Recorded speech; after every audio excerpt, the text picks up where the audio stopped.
Hey, what's up everyone? This is Snicked, back with another Royal Revolt 2 base review. Thanks for joining me. On today's installment, we're going to be looking at the base known in-game as Asteroid.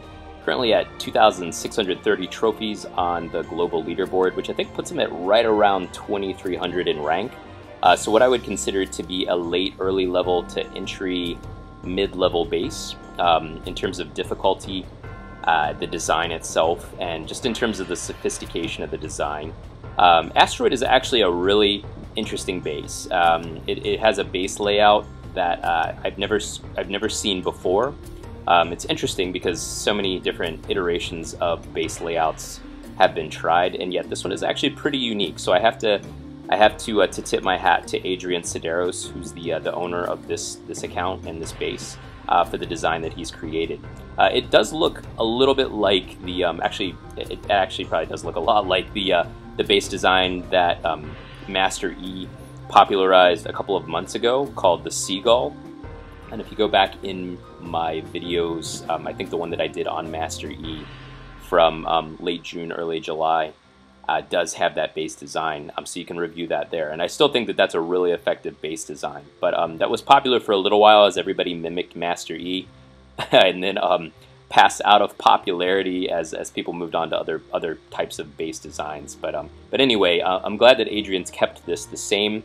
I did a base review of Asteroid a few weeks ago actually now, and I've been on a little bit of a hiatus from making videos just because of things going on outside of Royal Revolt 2, and then also because of things going on inside Royal Revolt 2, particularly the whole issue of plowing and the black market gem trade that I did some research on and posted about over on Flair's official forum, and then on Facebook as well. And I'm sure that everybody, or most of you that are watching this video, are familiar with those issues, so I won't belabor the point there. But it looks like Flair is coming up with some durable fixes for those things. They're going to be rolling out in updates that are up ahead.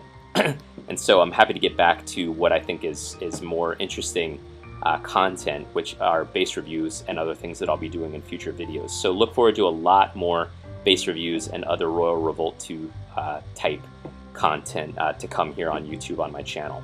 So anyway, getting back to the base at hand, and if you've seen my previous videos, I'm going to be doing this in a little bit of a different format. I'm actually going to go into the base and rate it first, provide some commentary, and then come back and talk about the base in a little bit more detail back here on the screen. So what I'll do is just give a very, very brief overview of this base. I call this base a mask design, mostly because I just like to give names to everything to make them memorable and a little bit easier to remember. Excuse me. But you will notice if you look at the actual layout of the path here on Asteroid, that the first 90-degree turn, or the first 180-degree turn, I should say, there, right after the tent at the very bottom, it creates a little mouth, and I wouldn't see a mouth there if I didn't see two eyes up above. In these, in the major, or the main portion of the layout itself, the bulk of the layout is made up of these two mirrored clover type loops, and right in the middle of each of them is a tower. And so just kind of looks like a mask to me, which is why I'm calling it that.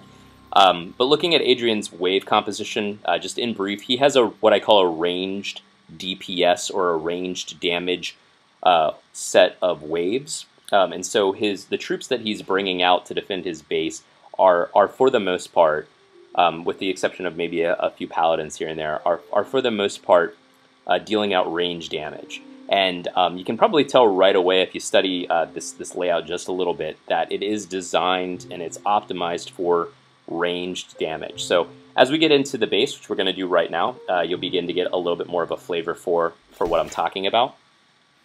What I'm going to do is, as I typically do, I'm going to bring out a couple of pyromancers and arblasters, and then I'm also going to bring out some cannons right away. And so the cannons, they'll be coming up behind me. Cannons are really beneficial.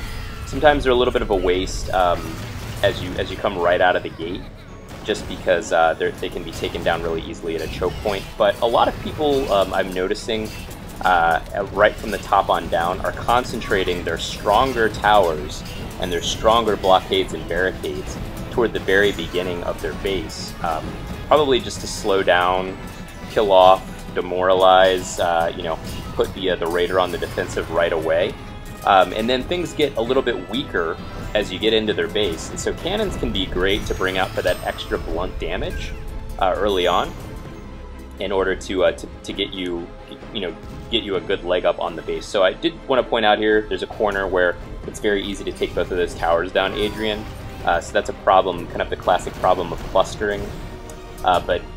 And so you want to perhaps spread those out, and I'll talk about that more in a bit. But here's another great example of a overlap or choke point at the top of this, you know, as I'm getting into the middle here. There's one kind of clover shape over here, and here's the second one.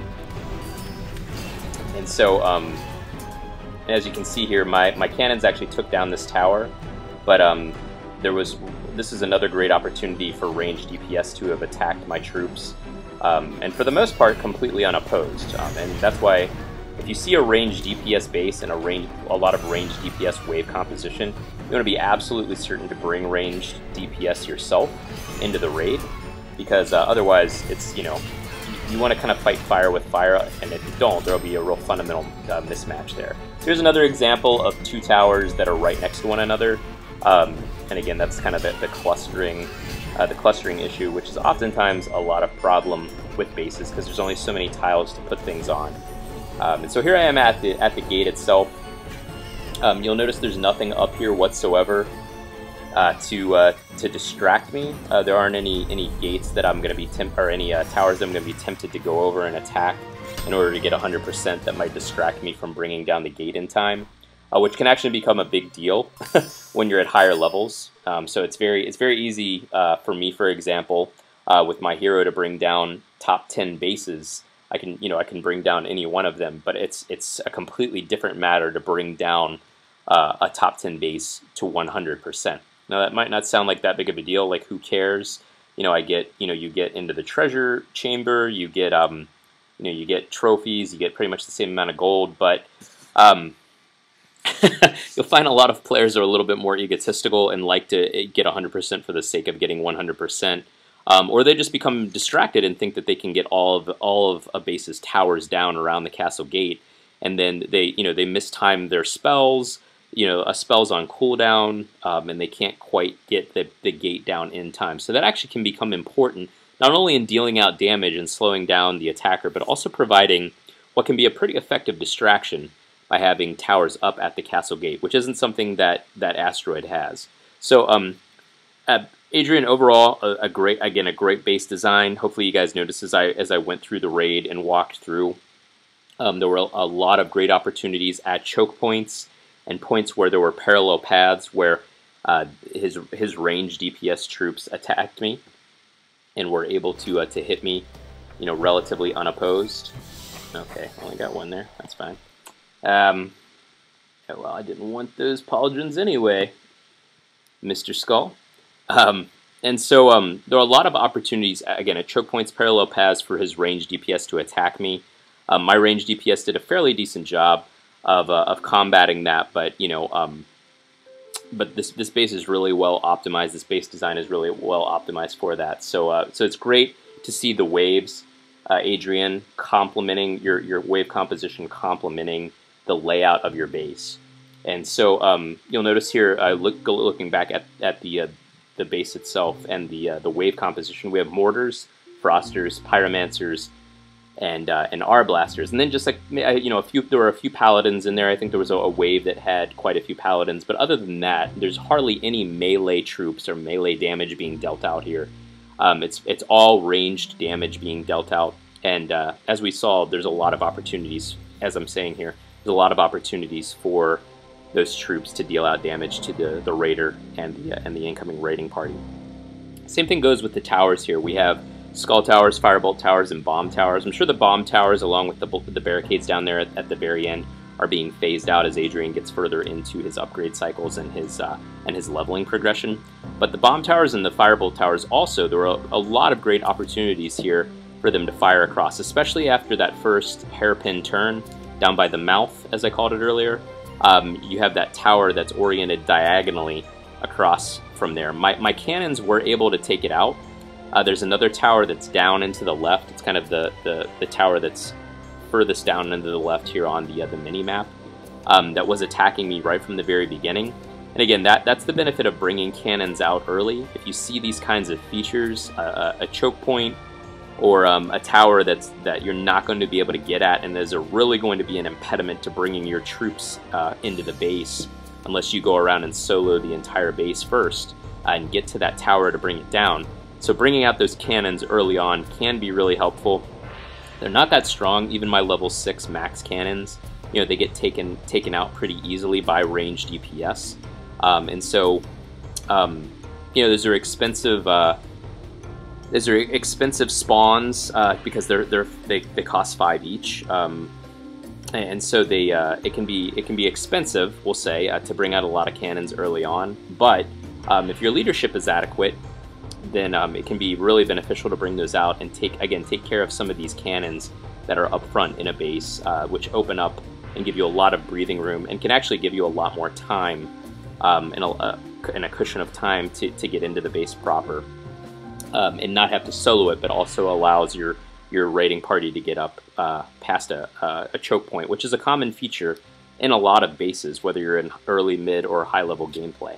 So anyway, the last thing I do want to touch on is clustering. So as I had mentioned as I was walking through, and you probably noticed there were a couple of key points there, a couple of corners where it was very easy to bring down multiple towers with one cooldown, and that's either Sonic Blast, Blizzard, which is kind of the mid gameplay blunt spell. I would say Hammer Strike, Blizzard, and then Sonic Blast in order in terms of the blunt spells. A lot of people skip over Blizzard, which is probably not good, because Blizzard is actually an excellent spell. It's probably my favorite overall spell. It's just that it's a little too weak in high level gameplay to use. Sonic Blast is definitely preferable, but it is probably, other than the much longer cooldown, it is much more powerful than Hammer Strike, so it's something to consider. But any one of those spells can bring down multiple towers at one time in this base. And so what I would say, Adrian, my key recommendation here would probably be to evaluate those corners where you have clustered towers. If you look at this video, you'll note where I was able to hit those with one cooldown. Maybe pick one of those towers up from each one of those corners and move it up to your castle gate. Move it up there. But other than that, everything is optimized really well. The towers are generally very well spread out here. The barricades, or the blockades for the most part, are really well spread out as well. I don't have really any major complaints whatsoever concerning that. Everything's metered out really well. And that's good, because you want to have things spread out such that you're actually creating, rather than creating huge pockets of damage with clustered towers that I can just take out, or that the raider can take out very easily. It's important to spread things out and provide, you know, less damage at any one point, but more sustained damage over time, because you're constantly keeping pressure on the raider, and then your waves ideally are coming in and complementing your towers to provide damage throughout the base layout. And so that's ultimately a better approach than concentrating your towers, because if somebody comes in and their spells are sufficient to take down, you know, multiple towers in one cooldown, they end up kind of gutting your base of its defensive potency, which can really backfire on you, excuse me, in terms of how you allocate your towers and all of that. So anyway, again, Adrian, with that in mind, I would say overall it's a great base design. And if you do have any questions or comments, you can hit me up on Facebook, either by message or in the group, or you're welcome to leave some comments below here on YouTube as well. Thanks a lot.